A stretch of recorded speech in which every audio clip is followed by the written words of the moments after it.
Hello, my dear friends and my dear students.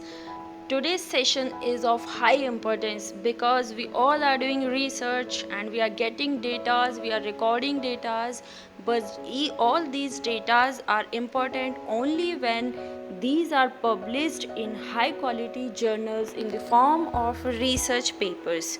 So, I will be giving you three part sessions. In first part we will discuss about writing of research papers, and in the second part we are going to discuss about the journals, that how many types of journals are there and how to select a particular good quality journal as per your research. And in third session I will be giving a live example of submission of research paper to various kinds of journals. So let's start.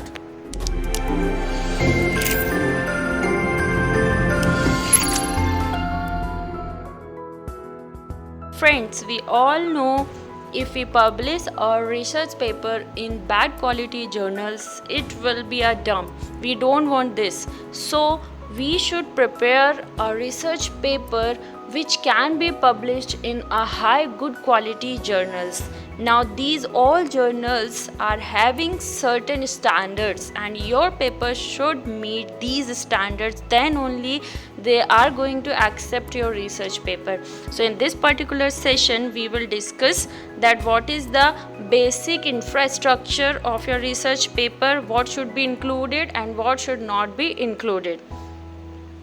So the first thing is the basic structure of your paper should have a format known as IMRAD format.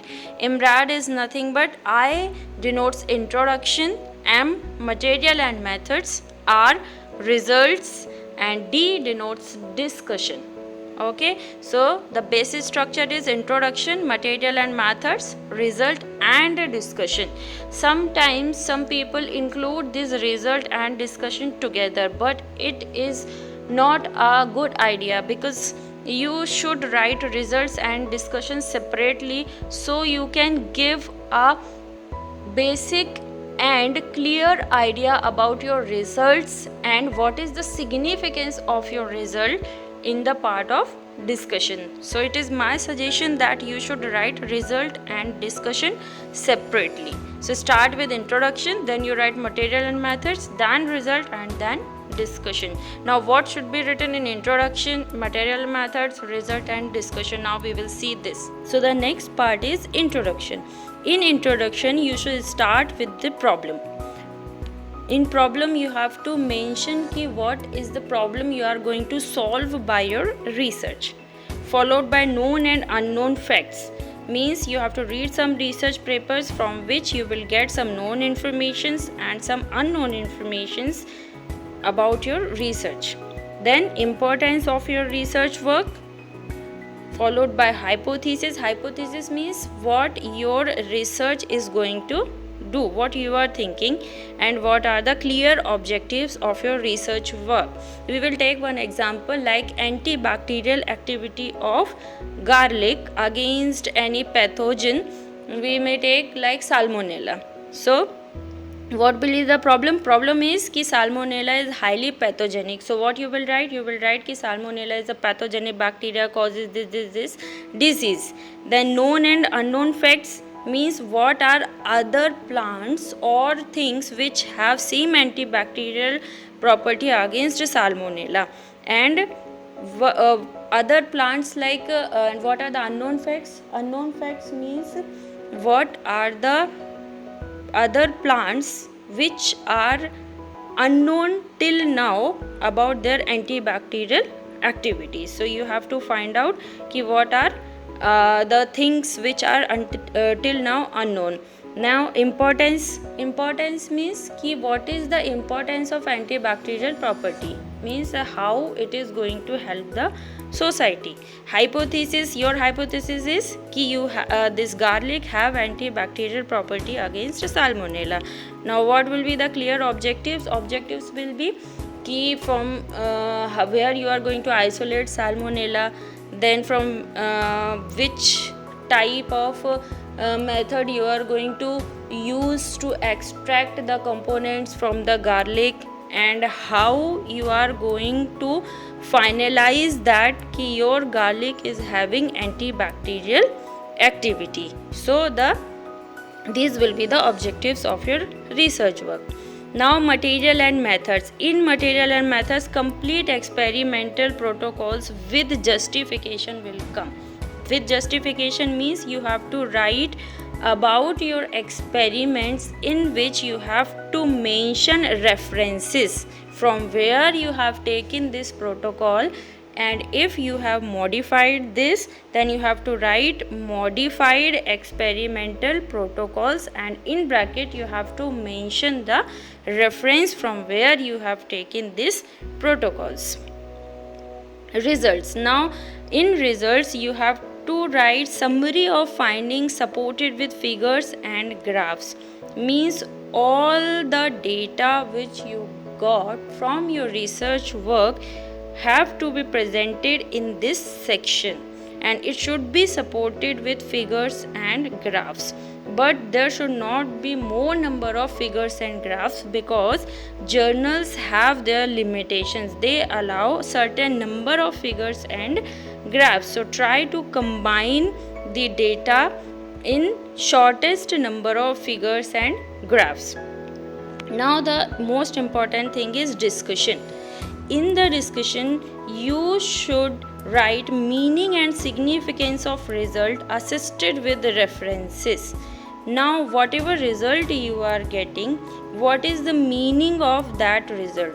What example we have taken? Ki antibacterial activity of garlic. So what you will write in discussion? Ki at what concentration of extract how much inhibition was there.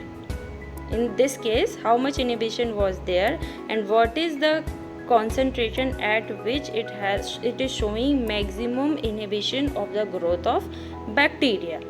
Now you should write significance of your result assisted with references. That means you will say कि this scientists have also done this work and got this type of results, and this is the significance of the work. You should write in this type of format. Now fulfillment of the objectives. Whatever objectives you have mentioned in the part of introduction, so is it fulfilled? You should mention it in the discussion part. If your research work having any limitations, then you also has to mention it in the discussion part only. The future prospects of your research work will come in discussions. Many people write future prospect in conclusion, but it should not be written in conclusion. It should be mentioned in the discussion part only. So what your discussion will have? It will have the meaning of your result. Then whatever results you are getting, what is the significance of it, and significance should be justified with the references. Then your objective, whatever you have taken, is fulfilled or not. Then is there any limitation of your research work? Is there any future prospect for your research? Okay, so got it ki what should be written in introduction. In introduction you should start with your problem, then support it with the some known and unknown facts with the references, then tell importance of your work, hypothesis and objectives. Material and methods, you should write complete protocol. Then results, you should give your data in the form of tables, figures or graphs. You can write text also.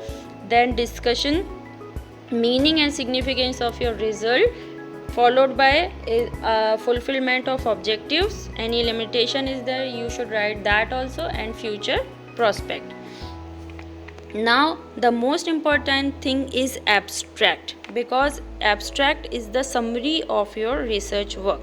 This is the example I have taken from one tweet from the Twitter. This is very good example, but I will explain it with our previous example only, that was antibacterial activity.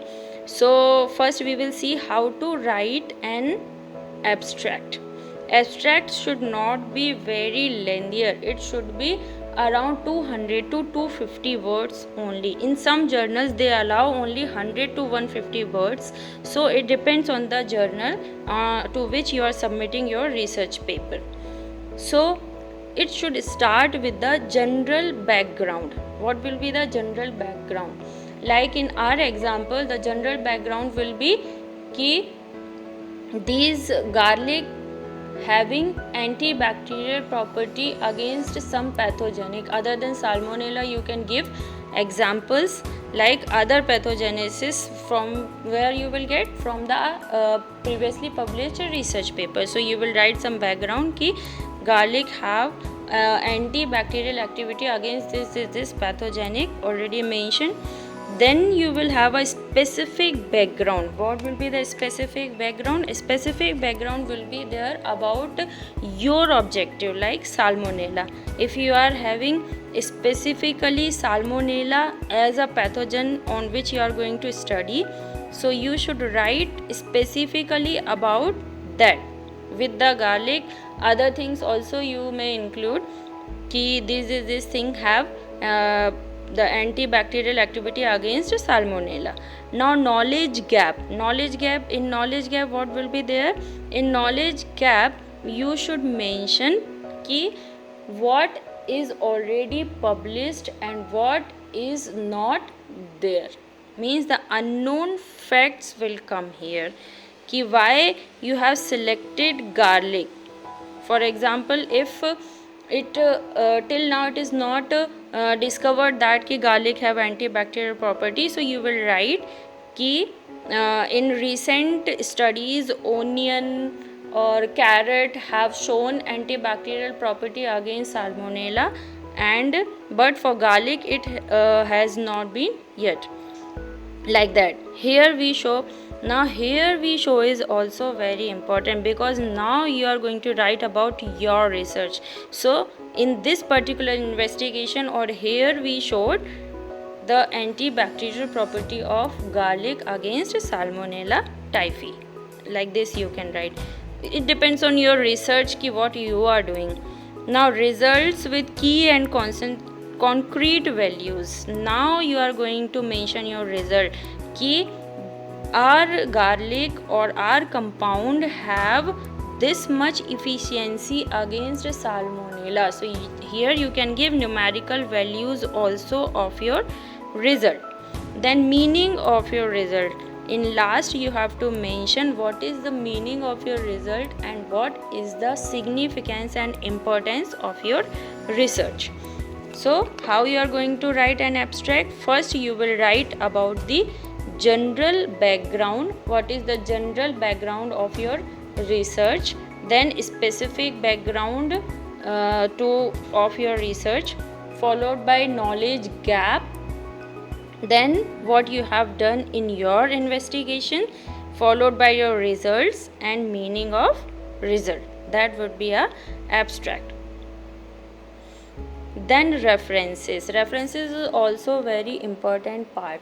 When you are submitting your paper to any journal, if your references are not in their format, they will reject your paper. So what is this reference? A citation or reference is a way of giving credit to individuals for their creative and intellectual works that you utilized to support your research. Okay, means whatever already published research work is there, if you have taken any protocol or any idea, or you are mentioning their research to prove significance of your work, you should mention their name, and that is the citation. Typically a citation can include author's name, date, location of the publishing company, journal title, or DOI, that is digital object identifier. Okay, so a citation should include this. There are three type of citation: APA, MLA and Chicago Tribune style. What we scientific paper are following is APA style, that is American Psychological Association, and this we are using for our scientific research papers. The next is in-text citation, means how you are going to cite your references in text of your research paper. There are three formats. The first is, here you can see you are mentioning number. You can mention this number also in the form of superscript. This all depends on your journal requirement. What these numbers means, what you have to do, you have to arrange your references in alphabetical order. Then based on your number of reference is coming on what position, you should write here 1 or 2. Like if your the researcher name starts with A, it might come at the position of 1, so the number 1 will come here. Or if it starts with Z, it might come in last. So if you have total 30 references, so 30 may come here. So it depends at what position it is coming. Now the next format is you can write the surname of the scientist and the year. Here you can put comma. In some journals they are not asking for that. So the surname only, not the initial, only the surname and the year. If you have more, you want to mention more than one research paper or research reference, what you will do, you will separate it by a semicolon. Okay, you will separate it by a semicolon. Now what should be the order of these references? You should start with the previous year and you should arrange it in the increasing order. If you have more than 2-3 references, you should start with the first reference should be the initial one, then it should be in the increasing order. Okay, like 2004 will come first, then 2005, 6, 7, 8 in the increasing order of the timeline. Next is what should be the format of references. There are different formats for different type of references. The first is if you want to refer a book, then book references should be in the style of like this. The first one, the scientist name will come, followed by initials, then year, title of the article, and then name of the book and publishing agency. If you have a chapter in the book, then what will be there? The name of researcher or the book writer, then year, title of that book, then edited by whom, the name of the scientist or the writers who have edited the book, then the agency and the name of agency, and followed by where it published. Okay, if you want to mention an article in a print journal here, then what you should write? First the name of writer, then followed by the title, name of the journal in which it published, then the whatever volume, in which volume it was published, and followed by page number. If you're referring an article in electronic journal, so first the name of scientist, then year, then the the title of the research paper, followed by the name of journal and volume, page number. Here you should mention DOI. What I already told you, here you should mention DOI if you are referring a research article from an electronic journal. Now for website, the name of scientist, then the year, title, and the website with clearly mentioned its address. You should mention the complete website address with this. Okay, got it? So there are different styles. Now these are not standard styles because each journal demands different. So you should first check the journal's requirement, then only you can follow this style of references. This is the APA style. Now the most important thing is title. Why I am taking title in the last? Because you should also write your title in the last. When you are done with all the research paper writing, then you should write the title. Okay, what is title? The title summarizes the main ideas or ideas of your study. A good title contains the fewest possible words that adequately describe the contents and or purpose of your research paper. Okay, so now we are going to see in detail what is the title. Title is very important part of your article. Why? Because it is the first part of the manuscript that editor, reviewers or readers are going to get, so it should be condensed in very few words and captures readers attention, should be very catchy. A good title is the one which is able to introduce the research work on its own. By just seeing the title, a reader should get the information about your research, but this is very challenging task, but I'm going to make it easy for you all. So first we will see how many types of titles are there. There are 3 types of titles: declarative title, informative title and interrogative title. Declarative title tells about the main findings or conclusion of your research work. For example, cycloheximide, a inhibitor for protein synthesis. That means you got cycloheximide, which is a inhibitor of protein synthesis. You are telling your main finding or the conclusion. That is a declarative title. You are declaring your research. Now, informative title. It tells about the article theme without conclusion. It will not include the conclusion. It will tell about the description of your research work. That's why it is also known as descriptive title. For example, antioxidant property of garlic affected by selenium and humic acid. Okay, so they are telling about the process. Now, interrogative. Interrogative is the restate the research question. Means you are going to restate question of your research.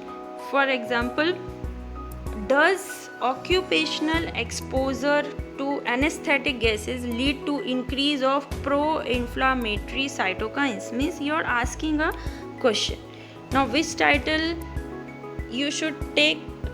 Generally, informative or descriptive titles are preferred because they are giving you all information about the research work carried out in the research paper.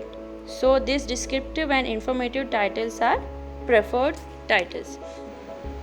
Now we will see some important features of title. The first feature is it should describe and differentiate content of paper from other research papers. So your title should be a describing one. That means your title should describe your research work, and it must be different from the titles of other research paper which has already been published. Okay, so your title must be a different one, a unique one. It should get picked up during database search. That means it must have some keywords that will help it to be picked up during database search. If someone is searching on Google or NCB or any database, then your title must come in preference. Simple, direct, clear, brief and attractive. That means your title should be very simple, direct, clear. Clear means it should not show any ambiguity, any confusion. It should not mislead your reader. There must not be any word which can misinterpret your research work. It should be brief, like 10 to 15 words only must be there. It must be an attractive one, means by reading it only, readers should get attraction towards it. It should not contain abbreviations or jargon, means your title should not have acronyms. Acronyms have to be used when only you spell out it with some standards. A general abbreviation should not be used in the title. Only standard acronyms or abbreviations can be used in the titles. Now you should not use any jargons also. What is jargon means? Shabd jal, jargon. You should not use too many technical words or chemical formulas which are you are just, because it is going to mislead your reader. Your readers may not show interest and avoid these type of articles. So you should not include any abbreviation or jargon in the title. Now it should not have numerical values of the parameters. If you are getting any data or result in the form of numeric, means if you want to show the efficiency of any compound, you should not give your numerical value in the title only. It should include some keywords which you are using in the indexing. When you are preparing any research paper, you have to write keywords also. We are going to discuss it further. That keywords must be included in your title. Okay, so got the features of title. It should describe your research work. It must be unique, so differentiated from other research papers. It should easily picked up in the database search. Simple, direct, clear, brief and attractive. Then it should not contain any general abbreviations or jargons. It should not have any numerical values of the parameter, and it must include keywords for indexing. Now comes to the conclusion. In some journals they don't demand conclusions, but in some journals they demand conclusion. What you should write in conclusion? So first you should restate your work, whatever research work you have done. So in the first sentence you restate your research work. Then in the second sentence you just summarize your main points of your research paper. Summarize your main points of your research paper. Then in the third sentence you tell the significance of your result. What is the significance or importance of your result? And in the last line you should write application or practical or professional application of your research for society improvement or society development.